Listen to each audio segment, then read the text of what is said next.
माशूकों का जो निशाना सब तुम्हारे पास है, माशूकों का जो निशाना सब तुम्हारे पास है, इसलिए आशिक हुआ है तू मेरा माशूक है, इसलिए आशिक हुआ है तू मेरा माशूक है।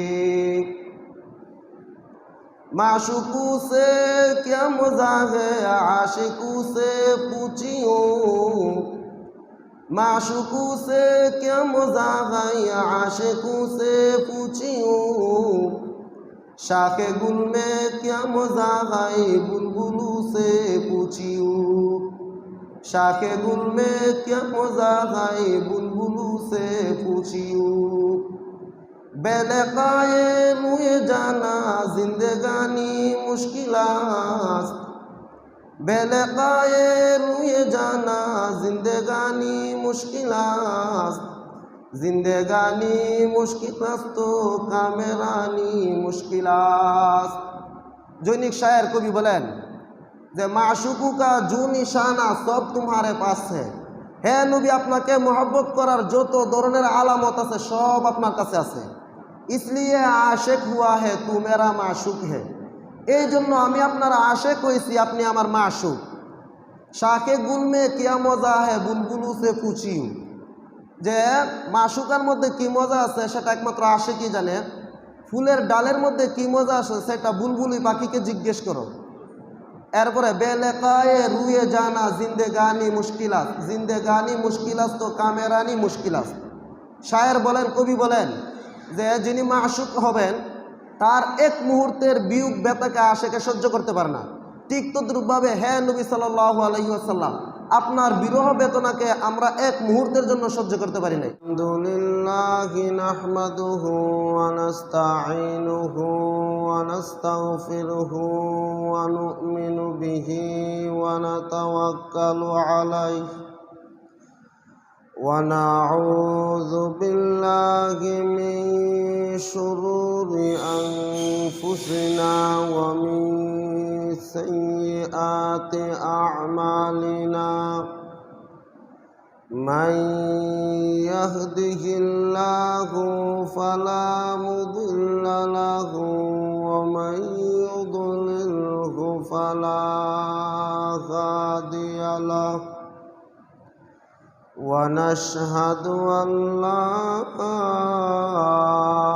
إله إلا الله وحده لا شريك له، ونشهد أن سيدنا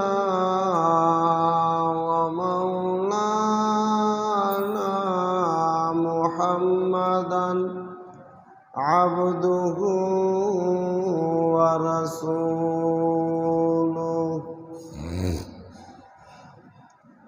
الذي أرسل إلى الناس كافة بشيرا ونذيرا وداعيا إلى الله بإذنه وسراجا منيرا. أما بعد فقد قال الله تعالى في كلامه المجيد وفرقانه الحميد: أعوذ بالله من الشيطان الرجيم. بسم الله الرحمن الرحيم. قل إن كنتم تحبون الله فاتبعوني يحببكم الله ويغفر لكم ذنوبكم والله غفور رحيم صدق الله العظيم وقال الصادق المصدوق الأمين صلى الله عليه وسلم لا يؤمن أحدكم حتى أكون أحب إليه من والده وولده والناس أجمعين أو كما قال عليه الصلاة والسلام صلى الله على سيدنا ومولانا محمد وعلى آله وأصحابه وسلم इलाही दिखा दे हमें दियार मदीना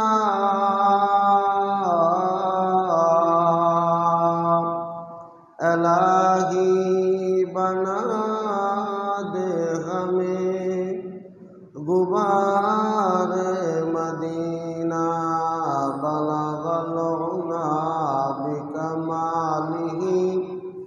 كشف الدجى بجماله حسنت جميع خصاله صلوا عليه وآله আলহামদুলিল্লাহ সমস্ত প্রশংসা মহান আল্লাহ পাক রব্বুল ইজ্জতের দরবারে জ্ঞাপন করছি, যিনি আমাদেরকে এরকম একটি মহামান্বিত মাসে এরকম একটি মহামান্বিত বরকতময় মুবারক দিনে আল্লাহর গড় মসজিদে আসার এবং বসার মতো তৌফিক এনায়েত করেছেন। এজন্য সকলেই অন্তরের অন্তঃস্থল থেকে কালিমাতুশ শুকর আদায় করে বলি আলহামদুলিল্লাহ। সম্মানিত মুসল্লিয়ানে কারাম, আপনারা সবাই অবগত আছেন আজকের মাসটি হচ্ছে রবিউল আউয়াল মাস। এই রবিউল আউয়াল মাসের মধ্যে আমাদের নবীজি সাল্লাল্লাহু আলাইহি ওয়াসাল্লাম, যিনি রাহমাতুল আলামিন ছিলেন, উনি জন্মগ্রহণ করেছিলেন। যদিও ওনার জন্ম তারিখ নিয়ে এবং জন্ম মাস নিয়ে প্রচুর পরিমাণে সিরাতের কিতাবে ইখতিলাফ রয়েছে, তারপরেও অধিকাংশের মতে উনি রবিউল আউয়াল মাসেই জন্মগ্রহণ করেছিলেন, দুনিয়াতে শুভ আগমন করেছিলেন। তো আজকে রবিউল আউয়ালের প্রথম জুম্মা, প্রথম সপ্তাহ। আগামী জুমাতে ইনশাল্লাহ আমরা সিরাতুন নবী এবং মিলাদুন নবী সম্পর্কে গুরুত্বপূর্ণ আলোচনা করার চেষ্টা করব ইনশাল্লাহ। আগামী জুমরাতে আমরা রবিউল আউয়াল মাসের 12 তারিখে করণীয় কি, বর্জনীয় কি, এবং রবিউল আউয়াল মাসের 12 তারিখে আমাদের দেশে কি হয় সেগুলো কোরআন হাদিসের আলোকে কতটুকু সঠিক, কতটুকু বেঠিক, এগুলা ইনশাল্লাহ আগামী জুমাতে আলোচনা করা হবে। আজকে আমি খুতবার মধ্যে যে আয়াতটুকু তেলাওয়াত করেছি, এই আয়াতের মধ্যে আল্লাহ রাব্বুল আলামিন বলেন, কুল ইন কুনতুম তুহিব্বুনাল্লাহ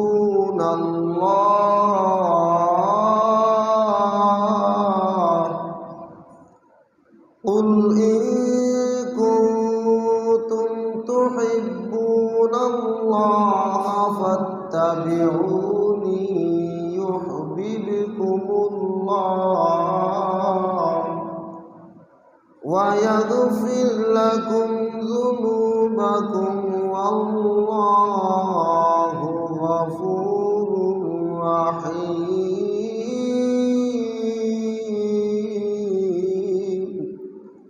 এই আয়াতের মধ্যে আল্লাহ রাব্বুল আলামিন বলেন, কুল ইন কুনতুম তুহিব্বুনাল্লাহ, হে নবী আপনি বলে দিন, যদি তোমরা আল্লাহকে ভালোবাসতে চাও কুল ইন কুনতুম তুহিব্বুনাল্লাহ ফাত্তাবিউনি, আমি নবীর অনুসরণ করো।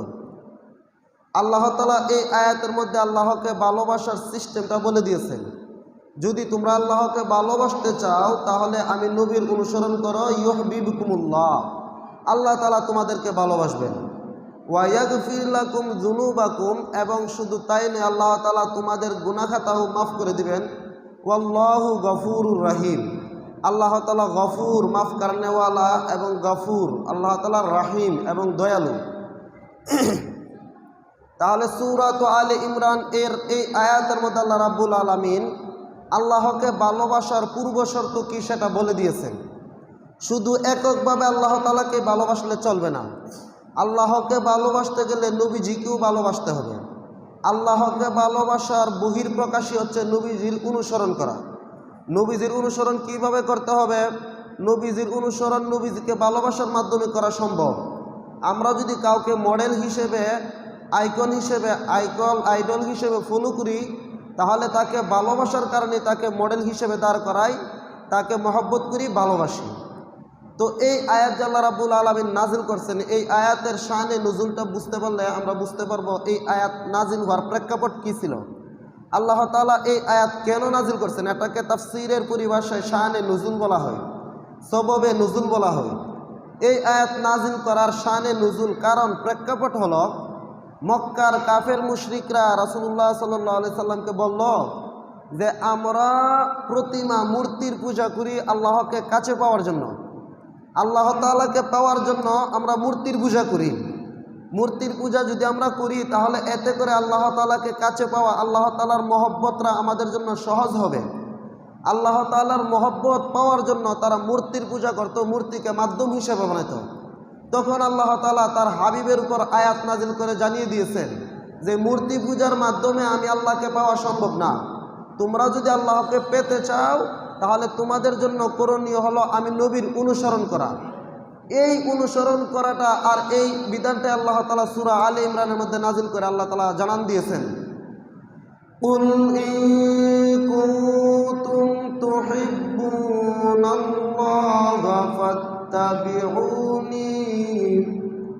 ফাত্তাবিউনি ইউহিব্বুকুমুল্লাহ ওয়া ইয়াগফির লাকুম যুনুবাকুম ওয়াল্লাহু গফুরুর রহিম।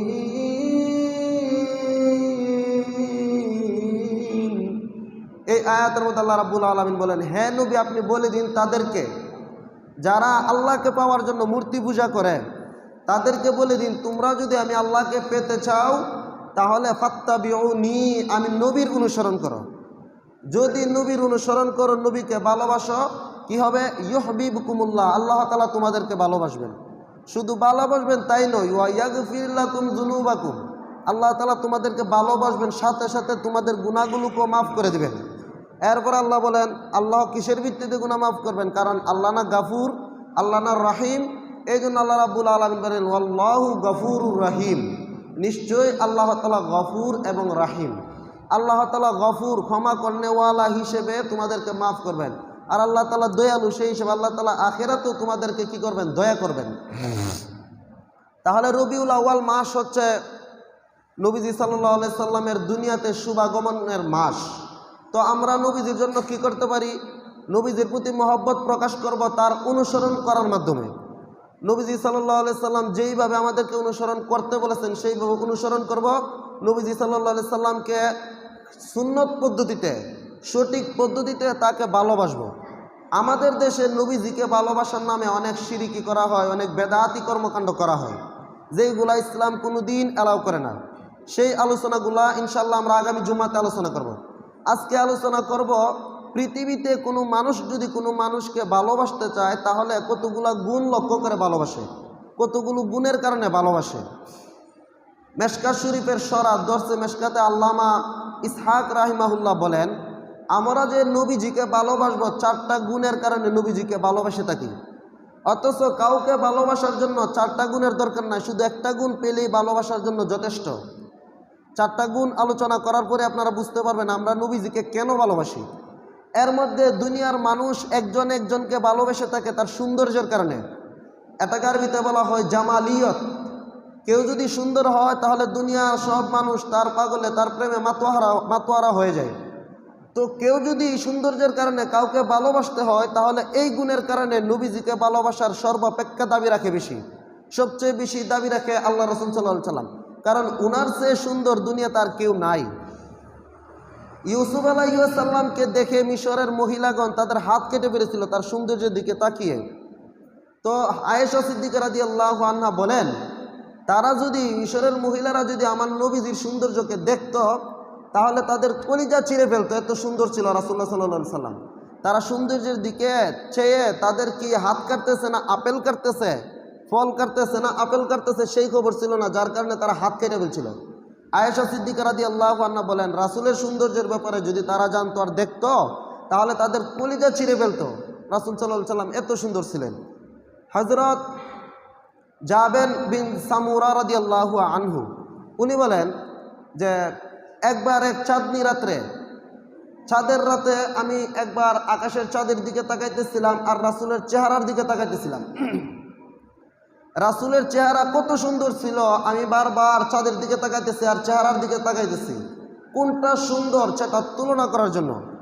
পরবর্তীতে উনি এটাই ডিসিশন নিয়েছেন যে রাসূলের চেয়ে চাঁদ সূর্য কোনোদিন সুন্দর হতে পারে না। দুনিয়ার মানুষ, দুনিয়ার এমন কেউ নেই যে রাসূলের চাইতে সুন্দর হবে। তাহলে আমরা যদি সৌন্দর্যের কারণে ভালোবাসতে হয় তাহলে রাসূল সর্বপ্রথম দাবি রাখে সৌন্দর্যের কারণে ভালোবাসা। আমরা কি করি আজকে আমাদের যুব সমাজ মডেল হিসেবে, আইকন হিসেবে, আইডল হিসেবে দাঁড় করায় হলিউড, বলিউড, টলিউড, ডালিউড, এই সমস্ত মডেল তারকাদেরকে তারা ভালোবাসার মডেল হিসেবে, নমুনা হিসেবে সামনে দাঁড় করায়। তারা যদি একটা শু পরে, একটা জুতা পরে, তাহলে তারা যে জুতাটা পরছে আমাদের যুব সমাজ মার্কেট থেকে সেই জুতাটা কিনে আনে। তারা যদি একটা টি শার্ট পরে, তারা যে টি শার্টটা পরছে আমাদের যুব সমাজ তাদের অনুকরণে, তাদের মহব্বতের বহিঃপ্রকাশ ঘটানোর জন্য সেই টি শার্টটা মার্কেট থেকে, শপিং মল থেকে শপ করে নিয়ে আসে। আচ্ছা, তাহলে তাদেরকে কেন ভালোবাসে, তাদেরকে কেন অনুসরণ করে? কারণ তারা বাহ্যিক দৃষ্টিতে একটু সুন্দর হয়। হলিউড, বলিউড, টলিউড, ডালিউডের যে তারকারা আছে তারা বাহ্যিক দৃষ্টিতে একটু সুন্দর হয়। সুন্দর হওয়ার কারণে আমাদের দেশের যুব সমাজ এবং তরুণীরা, যুবতীরা তাদেরকে ফলো করে, অনুসরণ করে। এরপরে কোনো হলিউড, বলিউড, টলিউড, ডালিউডের অভিনেত্রীরা যদি একটা পোশাক পরে তাহলে এই পোশাকটা দেখে এই পোশাকটাই কিনতে হবে। যেমন আপনারা অতীতের বিভিন্ন ইতিহাসে সাক্ষী হয়ে আছেন যে পাখি জামা, একটা সময় একটা জামা বের হয়েছিল, সেটার নাম ছিল পাখি জামা। এরপরে কিরণমালা ইত্যাদি বিভিন্ন জামা বের হয়েছিল। তো অভিনেত্রীরা সেই জামা পরে মানুষের সামনে, ক্যামেরার সামনে এসেছিল। তাদেরকে যারা সৌন্দর্যের কারণে ফলো করে তারা সেই জামাগুলোও পরতে, কিনতে দ্বিধাবোধ করতো না, কুণ্ঠাবোধ করতো না। ইভেন এমনও ঘটনা ঘটেছে যারা পাখি জামা কিনতে পারে না, তারা পাখি জামা কিনতে না পারার কারণে আত্মহত্যা পর্যন্ত করেছে। যারা কিরণমালা কিনতে পারে না তারা কিরণমালা কিনতে না পারার কারণে আত্মহত্যা করেছে। কত গড় সংসার ভেঙে গেছে এই পাখি জামা আর কিরণমালা কিনতে না পারার কারণে। তাহলে তারা এই আত্মহত্যা কেন করছে? এই যে এই সমস্ত তারকাদের, মডেল তারকাদের, অভিনেত্রীদের, অভিনেতাদের সৌন্দর্যের প্রেমে পড়ে তাদের এতই অনুসারী হয়েছিল যে তারা যে কাপড়টা পরে সেই কাপড়টা পরতে হবে, যে জুতাটা পরে সেই জুতাটা পরতে হবে। তাহলে দুনিয়ার সামান্য একটু সৌন্দর্যের কারণে যদি মানুষ আত্মহত্যা পর্যন্ত করতে দ্বিধাবোধ করে না, তাহলে আমাদের নবীজিকে এর চেয়ে কত বেশি ভালোবাসতে হবে এটা বলার উপেক্ষা রাখে না। এই জন্য কবি হাসান বিন সাবিত রাদিয়াল্লাহু আনহু রাসূলের সৌন্দর্যের দিকে লক্ষ্য করে কিছু কবিতা তৈরি করেছিলেন, রচনা করেছিলেন। উনি রাসূলের শানে কবিতা গেয়েছেন, ওয়া আহসানু মিনকা লাম তারা কাত্তু আইনি ওয়া আজমালু মিনকা লাম তালিদিন নিসাউ খুলিকতা মুবাররাআম মিন কুল্লি আইবিন কাআন্নাকা কাদ খুলিকতা কামা তাশাউ। কবি হাসান বিন সাবিত রাসূলের সৌন্দর্যটাকে কবিতা আকারে ফুটিয়ে তোলার জন্য বলেন, ওয়া আহসানু মিনকা লাম তারা কাত্তু আইনি, হে আমার প্রাণ প্রিয়, জানের চাইতেও প্রিয়, প্রিয় হাবিব সাল্লাল্লাহু আলাইহি ওয়াসাল্লাম, ওয়া আহসানু মিনকা লাম তারা কাত্তু আইনি, আপনার চেয়ে এত সুন্দর মানুষ কোনো চোখ কোনো দিন কোনো জীবনে দেখে নাই। ওয়া আজমালু মিনকা লাম তালিদিন নিসাউ, আপনার চেয়ে এত সুন্দর কোনো সন্তান কোনো দিন কোনো মহিলা জন্ম দেয় নাই। খুলিকতা মুবাররাআন মিন কুল্লি আইবিন, যেন আপনাকে সৃষ্টি করা হয়েছে সর্বপ্রকার দুষ্ত্রুটি থেকে মুক্ত করে। আপনাকে সৃষ্টি করা হয়েছে সর্বপ্রকার দুষ্ত্রুটি থেকে মুক্ত করে। কাআন্নাকা কাদ খুলিকতা কামা তাশাউ, যেন আপনি যেমনভাবে জন্ম হইতে চাইছেন আল্লাহ তাআলা আপনাকে তেমনভাবে জন্ম করিয়েছেন, জন্মদান ঘটিয়েছেন। তাহলে হাসান বিন সাবিত রাসূলের সৌন্দর্য এই কবিতার মধ্যে ফুটিয়ে তুলেছেন। তাহলে আমরা বুঝতে পারলাম যে একটা মানুষকে ভালোবাসার যত কারণ আছে এর মধ্যে অন্যতম একটা কারণ হচ্ছে জামালিয়ত, সৌন্দর্যের কারণে। যদি সৌন্দর্যের কারণেই কাউকে ভালোবাসতে হয় তাহলে মেশকাত শরীফের সরা দরসে মেশকাতে আল্লামা ইসহাক রাহিমাহুল্লাহ বলেন, সর্বপ্রথম দাবি রাখে সেই ভালোবাসার মুহাম্মাদুর রাসূলুল্লাহ সাল্লাল্লাহু আলাইহি সাল্লাম। এইরকমভাবে রাসূলের শানে আম্মা জান আয়েশা সিদ্দিকা রাদিয়াল্লাহু আনহা একটা কবিতা বানিয়েছেন, রচনা করেছেন। উনি বলেন, লানা শামসুন ওয়ালিল আদাই ওয়ালিল আফাকি শামসুন, লানা শামসুন ওয়ালিল আফাকি শামসুন ওয়া শামসি আফজালু মিন শামসিস সামা, ফা ইন্না শামসাস সামাই তাতলুউ বাদাল ফজরি ওয়া ইন্না শামসি তাতলুউ বাদাল ইশা। আম্মা জান আয়েশা সিদ্দিকা রাদিয়াল্লাহু আনহা বলেন, এ দুনিয়াবাসী শুনে রাখো, এই দুনিয়ার জন্য একটা সূর্য রয়েছে আর আমি নবী আমি আয়েশার জন্য একটা সূর্য রয়েছে। তবে শুনে রাখো, এই দুনিয়ার সূর্যের চাইতে আমি আয়েশার সূর্য হাজার হাজার গুণে উত্তম। কেন? এই সূর্য দুনিয়ার মধ্যে দিনের বেলা উদিত হয় ফজরের পরে, আর আমি আয়েশার সূর্য আমার ঘরে এশারের পরে উদিত হয়। এই দুনিয়ার সূর্যের সাথে কোনো সূর্যকে তুলনা করা যায় না। তাহলে আয়েশা রাদিয়াল্লাহু আনহা এর শেয়ারের মাধ্যমে বুঝতে পারলাম রাসূলের সৌন্দর্য কত ছিল। আম্মা জান আয়েশা সিদ্দিকা রাদিয়াল্লাহু আনহা বলেন, হাদিস শরীফে যে ঘটনাটা এসেছে, উনি একবার রাত্রিবেলা ওনার সুই হারিয়ে ফেলছে, ঘরের মধ্যে অন্ধকার হয়ে রয়েছে, ওনার বাতি নিভে গেছিল, সুইটা পাইতেছে না। এই মুহূর্তে রাসূলুল্লাহ সাল্লাল্লাহু আলাইহি সাল্লাম ওনার ঘরের মধ্যে তাশরিফ আনলেন। তাশরিফ আনার পরে উনি বলেন, আমি রাসূলের চেহারার উজ্জ্বল্য আর সৌন্দর্যের কারণে আমার ঘরটা একদম নূরে নূরান্বিত আলোয় আলোকিত হয়ে গেল। আমি সেই আলো দ্বারা আমার সুইটা তালাশ করে বের করে ফেলেছি। তাহলে এটা দ্বারা বুঝতে পারলাম রাসূলুল্লাহ সাল্লাল্লাহু আলাইহি সাল্লামের সৌন্দর্য কত বেশি ছিল। তাহলে সম্মানিত উপস্থিতি, আমরা রাসূলুল্লাহ সাল্লাল্লাহু আলাইহি ওয়াসাল্লামকে যে কারণে ভালোবাসবো এর এক নাম্বার কারণ হচ্ছে, যদি ভালোবাসতে হয় সৌন্দর্যের কারণে, এর এক নাম্বার কারণ হচ্ছে রাসূলের সৌন্দর্য। সেই সৌন্দর্যের কারণে আমরা রাসূলুল্লাহ সাল্লাল্লাহু আলাইহি সাল্লামকে ভালোবেসে থাকি। রাসূলের সৌন্দর্য কেমন ছিল যেটা বিভিন্ন হাদিসের কিতাবে এসেছে। একজন সাহাবিয়া, একজন বৃদ্ধা মহিলা যিনি সাহাবী ছিলেন, ওনার বৃদ্ধা বয়সে ওনার ছেলে ওনাকে প্রশ্ন করছে, আম্মা জান রাসূলের সৌন্দর্য কেমন ছিল একটু বলেন তো। উনি বলছে, তুমি যদি রাসূলের চেহারাকে দেখতা, রাসূল কত সুন্দর ছিল, তুমি যদি রাসূলকে দেখতা তাহলে তোমার মনে হতো যেন সূর্য উদিত হচ্ছে। সূর্য উদয় হলে যেই রকমভাবে পৃথিবী আলোয় আলোকিত হয়, তুমি যদি রাসূলকে দেখতা তাহলে তোমার মনে হতো এই মুহূর্তে যেন সূর্য উদয় হচ্ছে। তাহলে আমরা বুঝতে পারলাম রাসূলুল্লাহ সাল্লাল্লাহু আলাইহি সাল্লামের সুন্দর কত ছিল। রাসূলুল্লাহ সাল্লাল্লাহু আলাইহি সাল্লাম এমন এক মহামানব ছিলেন, রাসূলের সারা বডিটাই সৌন্দর্যমণ্ডিত ছিল। রাসূলুল্লাহ সাল্লাল্লাহু আলাইহি সাল্লাম না বেশি লম্বা ছিলেন, না বেশি খাটো ছিলেন, মধ্যম গড়নের ছিলেন। উনার কোনো অঙ্গ প্রত্যঙ্গের মধ্যে কোনো প্রকার ত্রুটি ছিল না। রাসূলের চক্ষুগুলো ছিল ডাগর চক্ষু বিশিষ্ট। রাসূলের চুলগুলো ছিল হালকা কুকরানো, বেশি কুকরানো না, একদম সমানও না, হালকা কুকরানো, যেন একটু ঢেউ খেলতেছে, এইরকম সুন্দর ছিল। রাসূলুল্লাহ সাল্লাল্লাহু আলাইহি সাল্লাম যখন হাঁটতেন তখন তার কাফেলার মধ্যে যে সবচেয়ে বেশি লম্বা ছিল তার চেয়েও রাসূলুল্লাহ সাল্লাল্লাহু আলাইহি সাল্লামকে বেশি লম্বা মনে হতো। এরকমভাবে রাসূলুল্লাহ সাল্লাল্লাহু আলাইহি সাল্লাম যখন জমিনে হাঁটতেন তখন নিচের দিকে চেয়ে হাঁটতেন। যেমন আমরা উঁচু থেকে নিচুতে নামতে গেলে যেরকমভাবে সামনের দিকে ঝুঁকে নামি, রাসূলুল্লাহ সাল্লাল্লাহু আলাইহি সাল্লামও এত বিনয়ী ছিলেন যে উনি সামনের দিকে ঝুঁকে হাঁটতেন। তাহলে আমরা বুঝতে পারলাম রাসূলুল্লাহ সাল্লাল্লাহু আলাইহি সাল্লাম কত সুন্দর ছিলেন, তার চরিত্র, তার বডি কেমন ছিলেন। রাসূলুল্লাহ সাল্লাল্লাহু আলাইহি সাল্লাম যখন রাগ করতেন তখন উনার চেহারা রক্তিম বর্ণ লাল হয়ে যেত। রাসূলুল্লাহ সাল্লাল্লাহু আলাইহি ওয়াসাল্লাম যখন রাগ হতেন, আমাদের চেহারা, আমরা যখন রাগ হই আমাদের চেহারা কালো হয়ে যায়, তাকাইবার মনে চায় না। কিন্তু রাসূলুল্লাহ সাল্লাল্লাহু আলাইহি ওয়াসাল্লাম রাগ করার শুরুতে উনার চেহারা রক্তিম হতো, সুন্দর হতো, যেন মনে হতো ডালিমের আনারের বিচিগুলো, দানাগুলো তার চেহারার মধ্যে ঢেলে দেওয়া হয়েছে। এত সুন্দর উনার চেহারা হতো। রাসূলুল্লাহ সাল্লাল্লাহু আলাইহি ওয়াসাল্লাম যখন হাসতেন তখন তার দুইটা টুট থেকে, দুই দাঁত থেকে, রাসূলুল্লাহ সাল্লাল্লাহু আলাইহি ওয়াসাল্লামের দাঁত মুবারক থেকে যেন মুক্তার দানাগুলো ঝরতেছে। রাসূলুল্লাহ সাল্লাল্লাহু আলাইহি ওয়াসাল্লাম রাগ করলেও সুন্দর লাগে, রাসূলুল্লাহ সাল্লাল্লাহু আলাইহি ওয়াসাল্লাম হাসলেও সুন্দর লাগে, রাসূলুল্লাহ সাল্লাল্লাহু আলাইহি ওয়াসাল্লাম খুশি হলেও সুন্দর লাগে। রাসূলুল্লাহ সাল্লাল্লাহু আলাইহি ওয়াসাল্লাম যখন খুশি হতেন যেন মনে হতো তার চেহারার মধ্যে নূর ঝলকাইতেছে, ঝলমল করতেছে।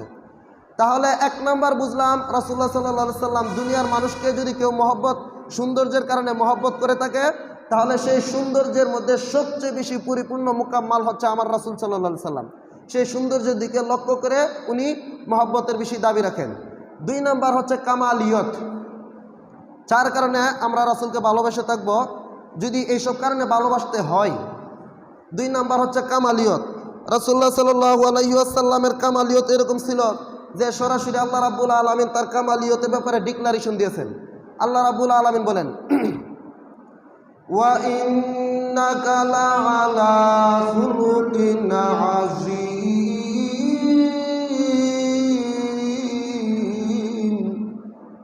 হে নবী, নিশ্চয় আপনি মহান চরিত্রের অধিকারী। কামালিয়ত মানে হচ্ছে পরিপূর্ণতা। রাসূলুল্লাহ সাল্লাল্লাহু আলাইহি ওয়াসাল্লামের মধ্যে কোনো দুর্বলতার সাইট ছিল না, সর্বদিক থেকে উনি পরিপূর্ণ ছিল। সেই সার্টিফিকেট, সেই ডিক্লারেশন স্বয়ং আল্লাহ রাব্বুল আলামিন দিয়েছেন, ওয়া ইন্নাকা লাআলা খুলুকিন আযীম, নিশ্চয় আপনি সর্বমহান, সর্ব উন্নত চরিত্রের অধিকারী। তাহলে উনার কামালিয়তের ব্যাপারে স্বয়ং আল্লাহ রাব্বুল আলামিন ডিক্লারেশন দিয়েছেন। এরপরে আমরা রাসূলুল্লাহ সাল্লাল্লাহু আলাইহি সাল্লামকে কেন ভালোবাসবো? কারণ একজন মানুষকে ভালোবাসার যত গুণ আছে সব গুণ রাসূলুল্লাহ সাল্লাল্লাহু আলাইহি সাল্লামের মধ্যে রয়েছে, যেটা একজন শায়ের বলেন, মাশুকু কা জু নিশানা সব তোমারে পাস হে, মাশুকু কা জু নিশানা সব तुम्हारे पास है, इसलिए आशिक हुआ है तू मेरा माशूक है, इसलिए आशिक हुआ है तू मेरा माशूक है। माशूकू से क्या मजा है आशिकू से पूछियो, माशूकू से क्या मजा है आशिकू से पूछियो, शाखे गुल में क्या मजा है बुलबुलू से पूछियो, शाखे गुल में क्या मजा है बुलबुलू से पूछियो। बेलकाए मुए जाना जिंदगानी मुश्किलात, बेलकाए मुए जाना जिंदगानी मुश्किलात, जिंदगानी मुश्किलात तो कामेरानी मुश्किलात। জৈনিক শায়ের কবি বলেন যে মাশুকু কা জু নিশানা সব তোমারে পাস है, হে নবী আপনাকে মহব্বত করার যত ধরনের আলামত আছে সব আপনার কাছে আছে। इसलिए आशिक हुआ है तू मेरा माशूक है, এই জন্য আমি আপনার আশিক হয়েছি, আপনি আমার মাশূক। শাকে গুল মে কিয়া মজা है বুলবুলু সে পুছিও, যে মাশূকার মধ্যে কি মজা আছে সেটা একমাত্র আশিকই জানে। ফুলের ডালের মধ্যে কি মজা আছে সেটা বুলবুলি পাখিকে জিজ্ঞেস করো। এরপরে বেলেকায়ে রুয়ে জানা জিন্দেগানি মুশকিলাত, জিন্দেগানি মুশকিলাত তো কামেরানি মুশকিলাত। শায়ের বলেন, কবি বলেন যে যিনি মাশূক হবেন তার এক মুহূর্তের বিয়োগ ব্যথাকে আশিকে সহ্য করতে পারে না। ঠিক তদ্রূপভাবে হে নবী সাল্লাল্লাহু আলাইহি ওয়াসাল্লাম, আপনার বিরহ বেদনাকে আমরা এক মুহূর্তের জন্য সহ্য করতে পারি না।